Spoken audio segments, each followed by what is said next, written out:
Halo semua, di video kali ini saya akan membahas tentang pandangan investor asing melihat Indonesia. Jadi kalau sampai dengan September 2025 ini bisa dibilang ada banyak anomali ya.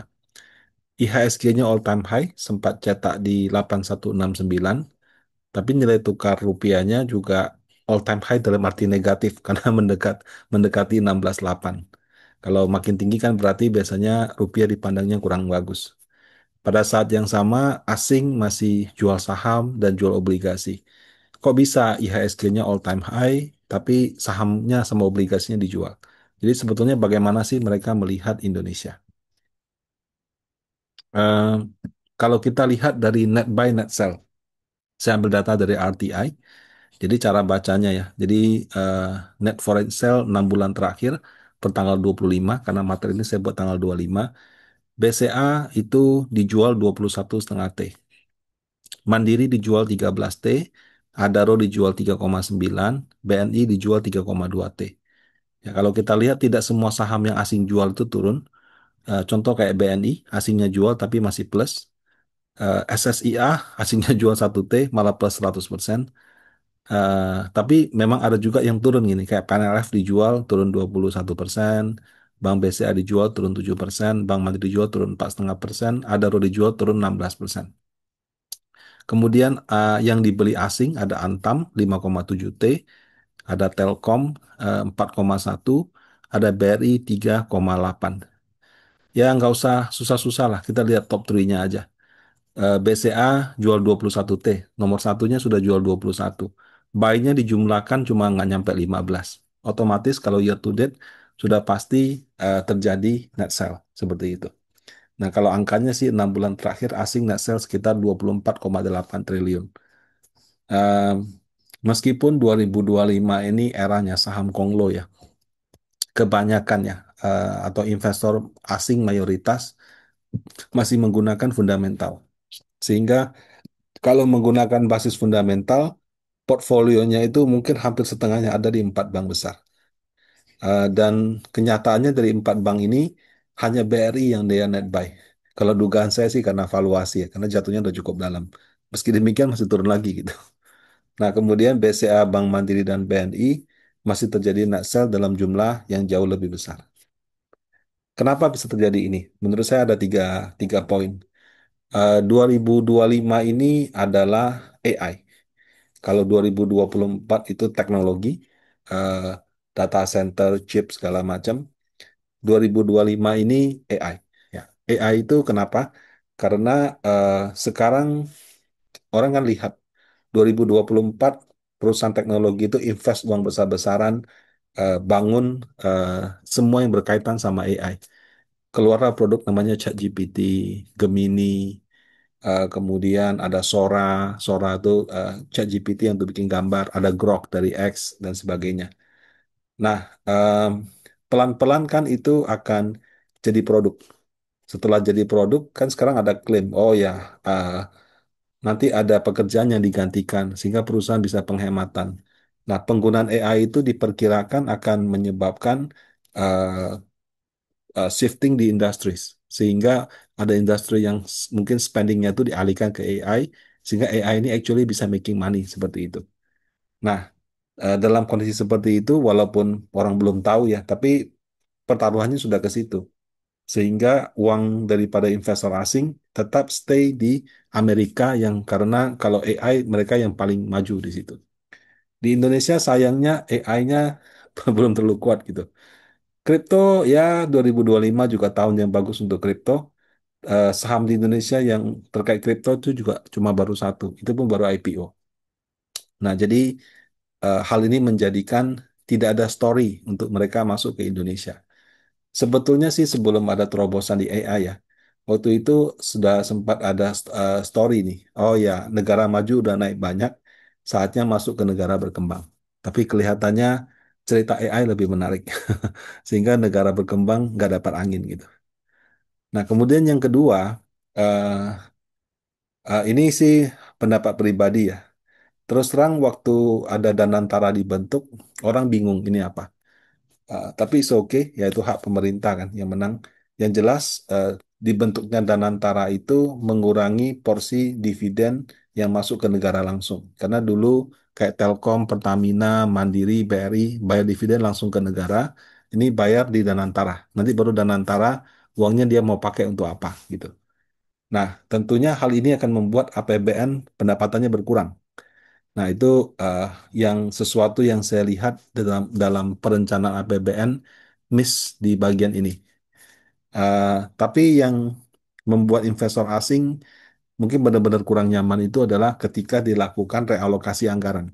Jadi danantaranya is okay, tapi ketika dana dari tempat lain seperti itu, terutama dari infrastruktur, itu dipindahkan ke Danantara, ke makan bergizi gratis yang jumlahnya jauh lebih besar, itu membuat asing punya pandangan kurang bagus terhadap Indonesia. Kenapa?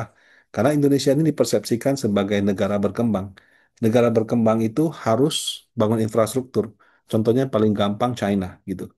Beberapa waktu lalu saya ke Malaysia, bukan KL-nya, ke Johornya ya. Wah, saya lihat sekarang Johor maju sekali. Jalan rayanya lebar-lebar, bangunan-bangunannya sekarang bagus-bagus. Kenapa? Karena dia berbatasan dengan Singapura.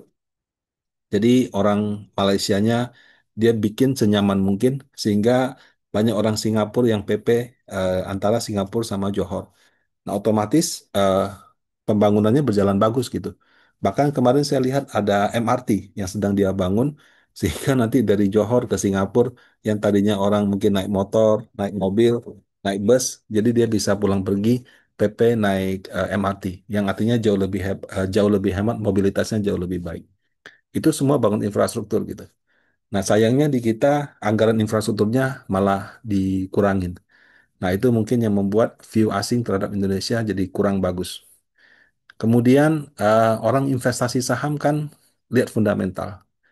Nah, fundamental lihat laporan laba bersih. Laba bersihnya tumbuh apa tidak. Tahun ini hanya BCA yang tumbuh. BRI, Mandiri, BNI. Tadinya cuma Bank BRI yang minus. Mandiri dan BNI masih tumbuh tipis atau stagnan. Belakangan sampai dengan bulan Agustus kok labanya juga ikut tumbuh negatif juga gitu. Nah, jadi eh, kalau cuma satu BCA sih nggak cukup ya. Harus serentak 4 bank baru ada story-nya. Seperti itu. Nah, selama ini perbankan tuh dianggap kalau angka ekonomi apa GDP tumbuh ya, yang diuntungkan tuh bank. Sekarang GDP-nya agak slowing down, banknya kok nggak tumbuh. Nah, kalau itu sih saya lihat karena untuk GDP 2025 ini itu terpusat pada daerah Sulawesi yang banyak dibangun smelter. Kalau dulu-dulu mungkin merata dikonsumsi, jadi bank diuntungkan. Kalau sekarang dia lebih ke daerah Sulawesi sih, karena memang pembangunan yang masif terkait hilirisasi banyak terjadi di situ. Itu mungkin juga yang penyebabnya seperti tadi. Nah, jadi akibatnya meskipun indeks IHSG-nya 8 ribuan, pendorongnya lebih ke saham Konglo atau saham-saham yang lagi berusaha masuk ke MSCI. Sementara kalau kita lihat net buy asing, temanya itu ada yang valuasi. Jadi mungkin kayak Astra, BRI, itu karena turunnya sudah banyak gitu ya. Ada juga karena diantam BRMS sama Aman. Nah, kalau BRMS sama Aman, saya lihat belinya karena tema emas. Antam juga mungkin karena temanya emas, seperti tadi. Seperti eh, karena asing lagi cari story nih. Story tahun ini ya AI yang utama, sampingannya ya emas dan mungkin sebagian kripto gitu. Nah, jadi eh, di Indonesia yang ada tema emasnya ya tadi itu Antam, BRMS sama Aman.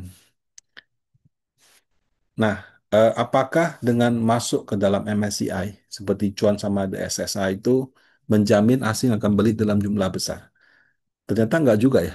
Pas saya cek di Cuan ya, Cuan itu 6 bulan terakhir. Dia kan masuknya bulan September pertengahan. 6 bulan terakhir itu masih net sell 373 miliar. Kalau DSSA net buy 330 miliar. Nah, tapi kan dia baru masuk 1 bulan terakhir, jadi mungkin belum kelihatan. Nah, kemarin sempat ada transaksi DSSA di pasar negosiasi 32 triliun. Saya tadinya menduga nih si DSSA-nya berhasil jual sebagian saham treasury-nya ke luar. Ternyata enggak. Si manajemennya mengklaim sahamnya masih utuh, nggak dijual. Yang jual tuh malah investor asing yang di luar negeri menjualnya kepada sesama investor asing gitu. Nah, eh, si pihak DSSA kan menyatakan tidak tahu itu siapa gitu ya. Tapi kalau saya lihat ya siapa yang punya saham 32T untuk dijual kalau bukan afiliasi daripada pemilik. Tapi ya sudah, memang selama tidak dipublikasikan kita juga tidak tahu. Siapa siapa tahu kan memang ada investor yang melihat peluang itu, dia sudah beli banyak dalam jumlah beli jumlah besar dan sudah diam cukup lama. Begitu ada permintaan karena masuk dalam indeks, itu dibeli oleh investor asing. Nah, itu untuk yang sahamnya. Jadi masuk ke MSCI tidak menjamin bahwa net buy oleh investor asing akan besar. Tapi mungkin ini terlalu terlalu awal karena harus lihatnya sampai dengan beberapa waktu ke depan. Nah, kalau di obligasi ya, yield Sun 10 tahun itu di awal tahun sempat 7,2. Waktu itu kalau nggak salah data inflasi US masih tinggi, kemudian Gubernur Bank Sentral Amerika masih cukup keras kepala, dia tidak mau turutin maunya Trump turunkan suku bunga. Belakangan dia sudah nyerah gitu. Akhirnya suku bunganya dia mulai turunkan. BI malah duluan.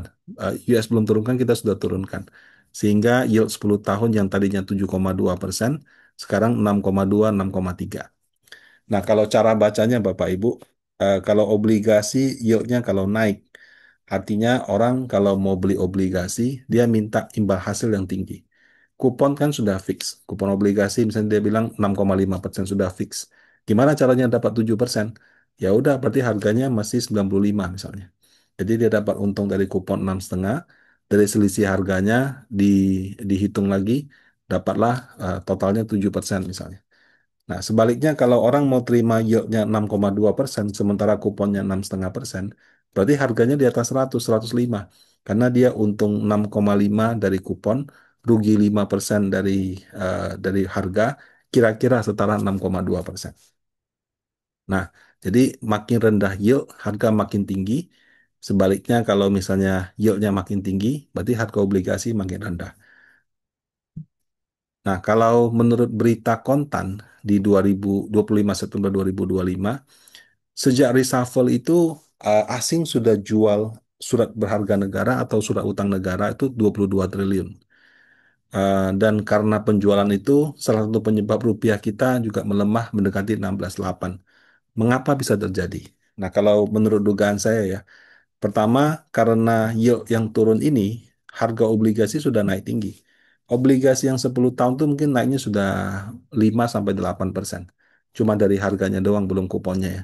Kalau obligasi yang jauh jatuh temponya lebih panjang, naiknya mungkin sudah bisa belasan persen.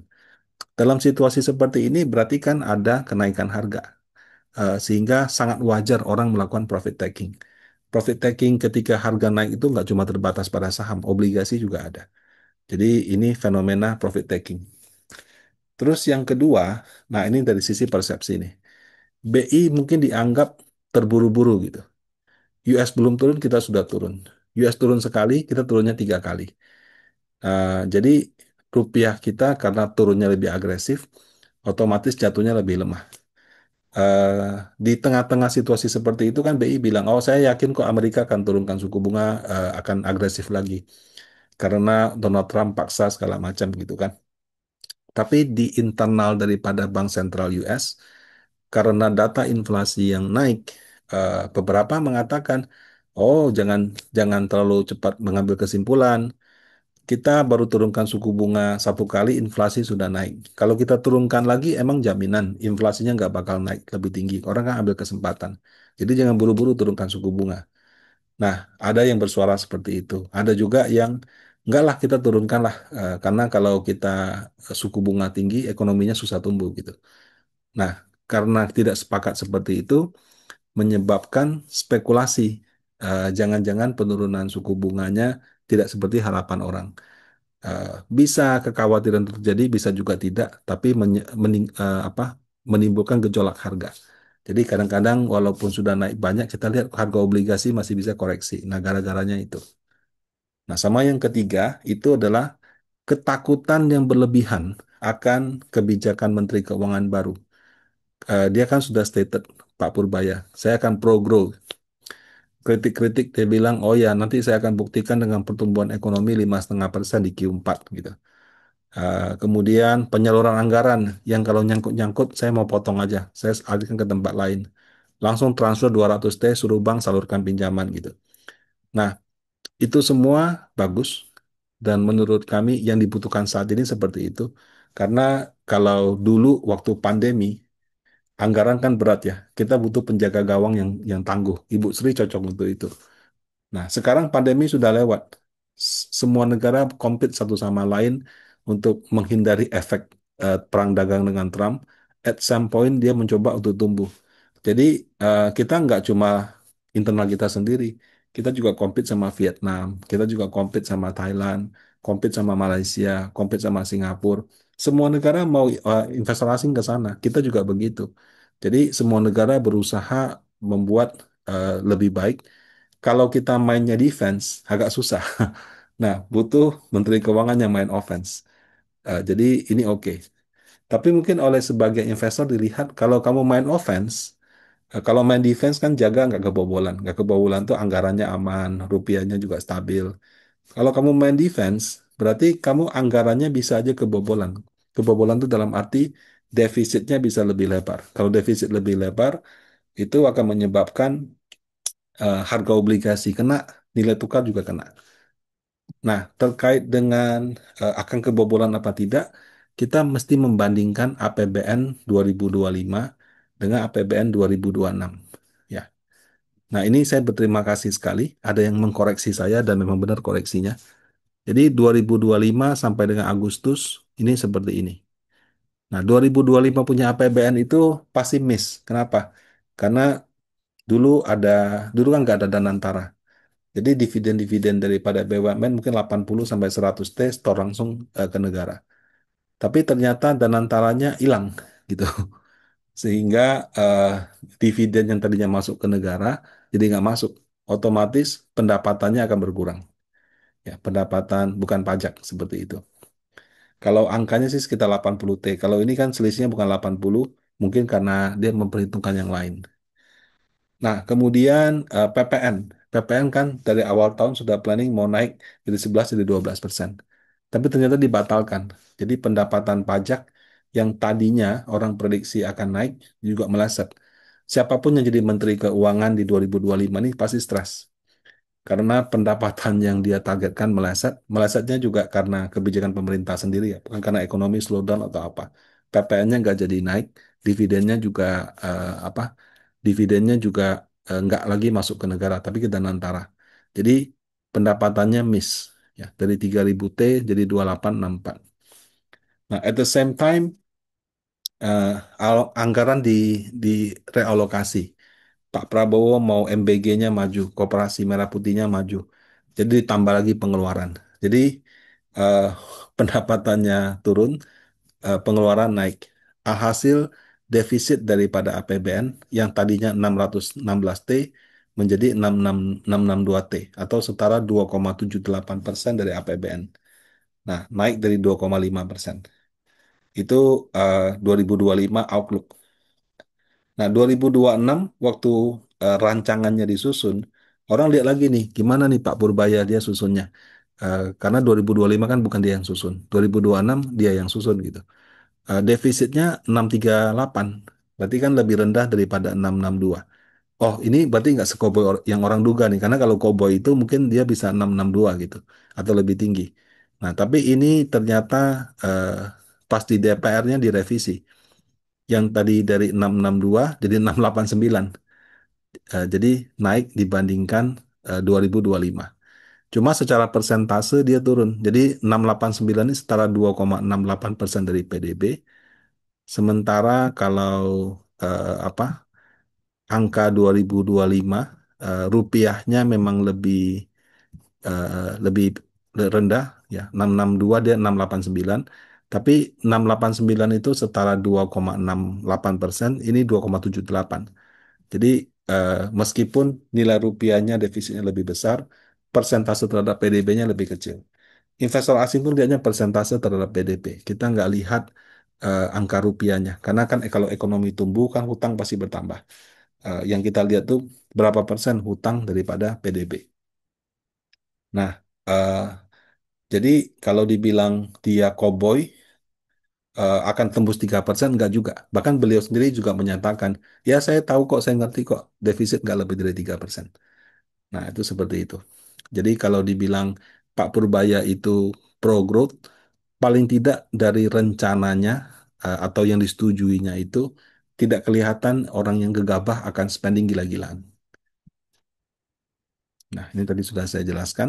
Nah, sehingga eh, kalau terjadi net sell asing di obligasi, eh, itu menurut saya lebih ke ya lagi butuh alasan untuk profit taking aja, udah naik banyak kan, kapan lagi saya mau jual?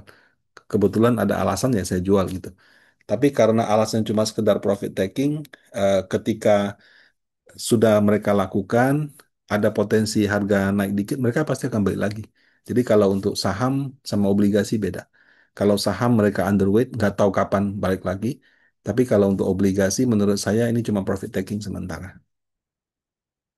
Nah, mau persepsi ataupun kekhawatiran saja gitu ya, atau memang sudah terjadi, kenyataannya ini sorry koreksi ya. Rupiah itu sudah mendekati 16,8.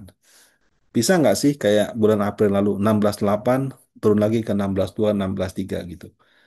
Nah, pertama asumsi daripada APBN 2026 itu adalah di 16.500. Jadi kalau any level di atas 16.500, Bank Indonesia sudah pasti harus intervensi. Karena kalau lolos, bukan lolos sih, meleset jauh ya. Asumsinya banyak yang salah. Kita subsidi bensin, subsidi apa dihitung dari 16.500. Jadi kalau misalkan tidak dilakukan intervensi, subsidinya bisa jebol. Berdasarkan pemberitaan terbaru, BI katanya sih sampai dengan September sudah intervensi sekitar 7 billion US dollar. Dan dari cadangan devisa katanya ada sekitar 8 masih bisa dipakai. Ya, mudah-mudahan bisa eh, intervensinya berjalan ya. Nah, jadi secara umum, eh, kalau menurut pandangan pribadi saya, investor asing itu kurang positif terhadap Indonesia. Dan itu sudah terbukti daripada bobot saham banking yang dia kurangin gitu. Tidak semata-mata karena pemerintah, tapi juga karena kinerja daripada perusahaan yang kurang bagus. Kalau obligasi saya lihat ini lebih ke profit taking. Jadi bukan gejala long term. US dollar index itu melemah sehingga dalam secara teori rupiah kita harusnya menguat. Sayangnya penguatannya lebih banyak terjadi di negara maju, Sin dollar, euro, yen gitu ya. Kalau domestik kayak kita, Thailand, karena dianggap mungkin ya masih ada masalah lain, jadi belum mengalami penguatan, bahkan mengalami pelemahan. Nah, dalam hal kurs ini menurut saya sangat tergantung kepada persepsi investor. Nah, supaya persepsi itu berubah, butuh waktu. Ya.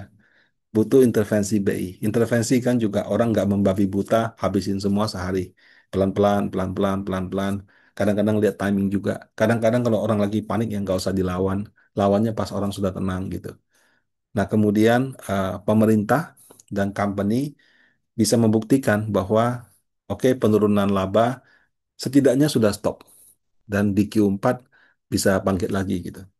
Nah, mudah-mudahan apabila semua itu terjadi, asumsi kurs rupiah terhadap US dollar itu nggak jauh-jauh dari 16.500. Demikian, semoga bermanfaat. Kalau ada pertanyaan atau komen, bisa di kolom apa diskusi bisa di kolom komentar. Terima kasih.